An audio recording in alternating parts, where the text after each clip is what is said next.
Hey there folks, today we're going to be showing you how to replace the counterweights on your LG front load washing machine when it shakes and bangs too aggressively during the wash and spin cycle. So the counterweights, there's one on the top, one on the bottom on the inside of the machine. So we're going to get this all opened up and show you how to do it. Alright, so to do this, we're just going to make sure the unit is pulled from the wall and unplugged from the electricity. You can leave the water plugged in, just make sure the electrical is shut off. So we're going to look at these two hinges. There's two Phillips head screws on each of them. We're only going to be removing the bottom ones.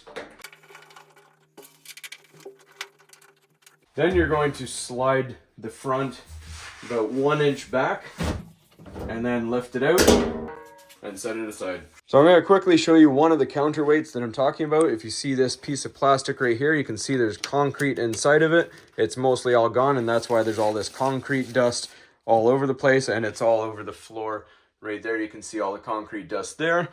So there's one on the top and one on the bottom. So we actually have to get the front of this off to access that. And we're actually not going to replace the unit. We're going to just take this out and refill it with concrete. All right, so next we pull out our fabric softener, bleach, and soap drawer. And on the bleach side of it, on the left side, you're gonna push this little tab down and that slides out. And then on the right side of the unit, there's this Phillips head screw right here.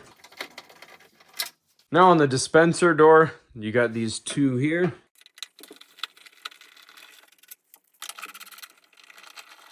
And at the back of the control panel, you'll see these two wiring harnesses. We're just going to open up these retainers. All right, so for the top harness here, we will use a pick. And that's not supposed to break off, so just be gentle with that. That pops out.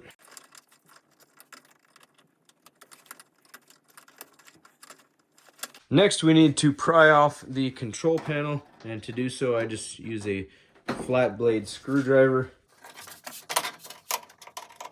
And you just want to lift these tabs slightly up, and your panel will pop off. Next, we take our flap here, open it up. All right, and then we pull down the drain tube here, let it just hang free. And there's a Phillips head screw right at the bottom here. Flat blade screwdriver, we will pop this out. All right, and we also have this one screw hiding right here. All right, so we need to just get the outer portion of this rubber seal off. And if you look at the bottom, you can see there's a spring there. We'll zoom you in. Now I'll put a link in the description for these pliers. They're spring removal pliers, and when you push them down, it spreads the jaws. So you can see it has a loop on either side of the spring. So we would just spread it like that. And off it comes. Then you're going to peel this up. There's a little lip there. Just go slowly all the way around so you don't rip, pull, or damage it. Now we're going to tuck that onto the inside so when we remove the panel, it doesn't pull it. All right, so we close up the door. All right, now we have 5 Phillips head screws that we got to take off. 2 there, 3 here.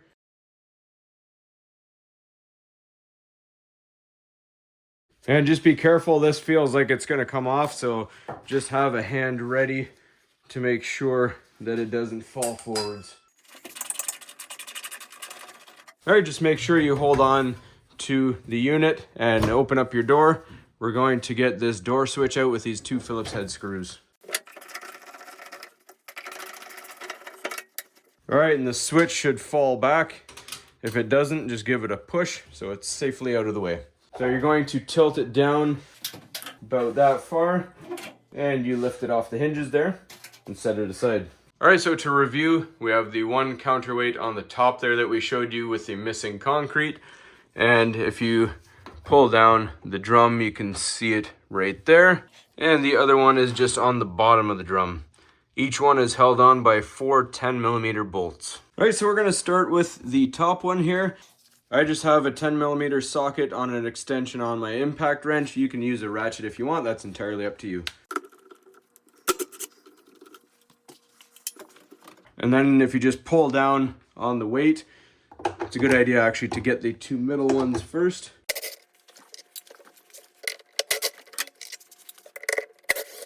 All right, so just be mindful of the weight on this thing. Depending on how much concrete you have left in yours will depend on how much weight.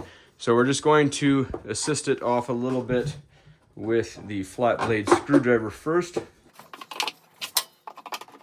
And then you can pry on the bottom, on the edges, and it comes out. So I'm just going to empty the broken concrete. That way we can fill it with fresh. All right, so over at our bench here, we have our table vise. You don't have to use a vise, but it is a little bit easier. Just clamp it in. You'll see it's mostly level. You want to have it level as you can so that the concrete that we're pouring in here will set level. And don't do it too tight that it's going to crack the plastic. So we also have our drill with a mixing attachment, and we have our Pro Finish Quikrete cement here, and it is fiber reinforced, so it'll be extra strong. Now you can buy just these counterweights, but they're over $100 per piece. So if you're running into this, the bag of cement is about $16, so it's a lot cheaper of a fix. So let's go ahead and mix some cement and we'll pour it in there.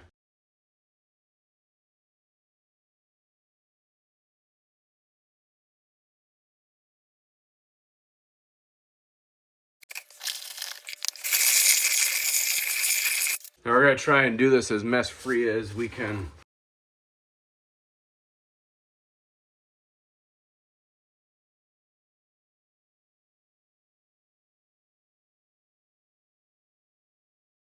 All right, so once you get it not to the top of this lip, just at the bottom right there, we're going to let that set. All right, so when we have the top weight in the vise and the cement setting inside of it, we're going to show you the bottom one. Now, another note to make, you'll see this one on the bottom has a curve to it, and this is a black weight. The other one is colored gray. This one is slightly larger, so the top one doesn't have this curve, it's just flat. So keep that in mind when you're ordering them. So let's go ahead and get these 10mm bolts off as well.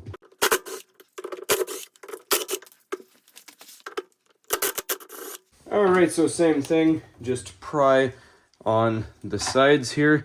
If you reach in, slightly wedge it out, do the same on the other side, little bit by little bit.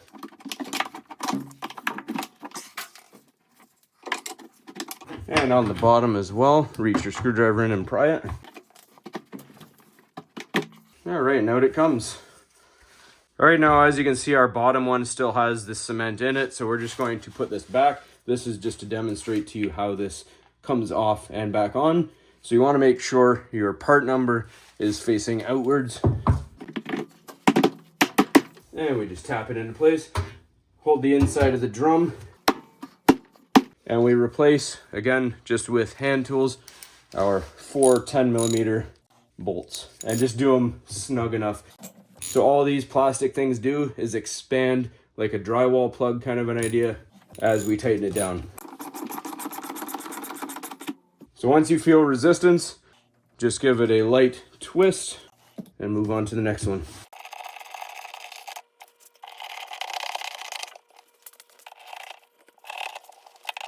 All right, so that is good and on there. All right, so this is firmed up. You can see as I tilt it, it's not pouring out. It's not quite 100% set, but it's set enough that we can place this back on. So we're gonna go ahead from the top of the machine that's open, and we're gonna feed it through.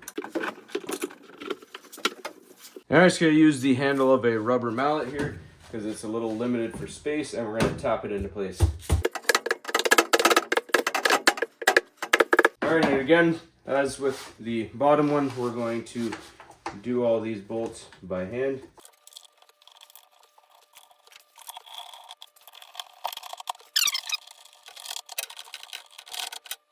All right, so we take a peek. It's been a while now, and our concrete is nice and rock solid, so we're good to go and put everything back together.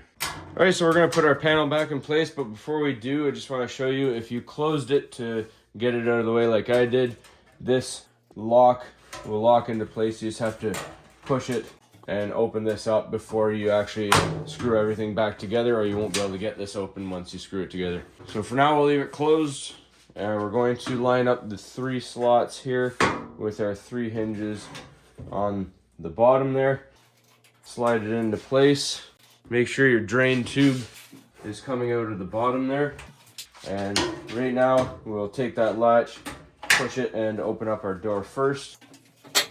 And then we line it up, and we're going to start with the 5 screws up top here so it can hold the panel in place. And you may need to bend this panel into place as well.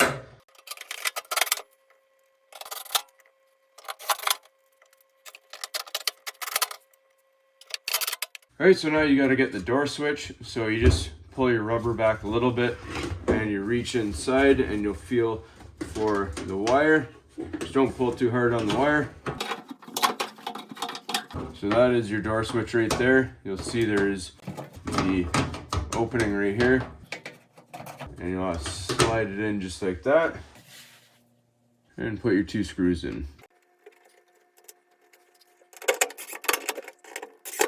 Alright, so now we get the screws into our drain port here. I'm gonna put the one in the bottom of the panel first. Put our cover back on. Feed the tube through. Push that into place. And put our screw into the slot there. Then we take our hinge here, slide it back into place, and lock it up. All right, next we take our control panel and place it on. We're going to feed our wiring harness through the hole here. So it just sets into place, and then we can pinch this in. Then we're going to take our screw and put it into place right over there.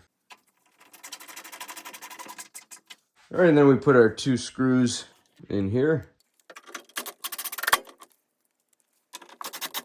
And we take our liquids drawer, slide it in, push down on our tab. All right, so if you look at the panel here, there's a lip, and you want to take your seal, and there's a lip on the inside of the seal there, and that'll go over top. So I like to start at the top and work my way down. So we're just going to pull it all through, and then push that down.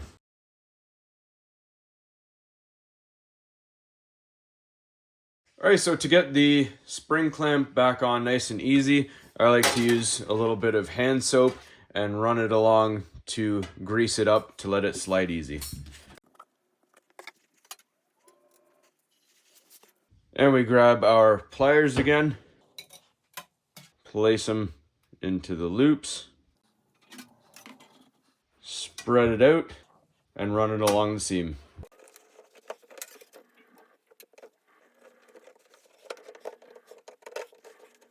Alright, just run your finger along and make sure it's not raised up at all. Alright, and don't forget your wiring harnesses. If your tabs broke like mine did, I'm just going to put a little electrical tape on them. If your tabs are not broken, you can skip this step.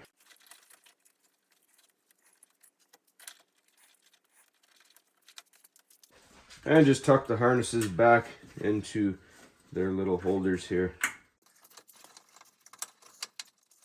Alright, so we set the lid down, just about an inch gap on the front here, and then it should slide right into place. Give it a couple taps, and we put our 2 screws back.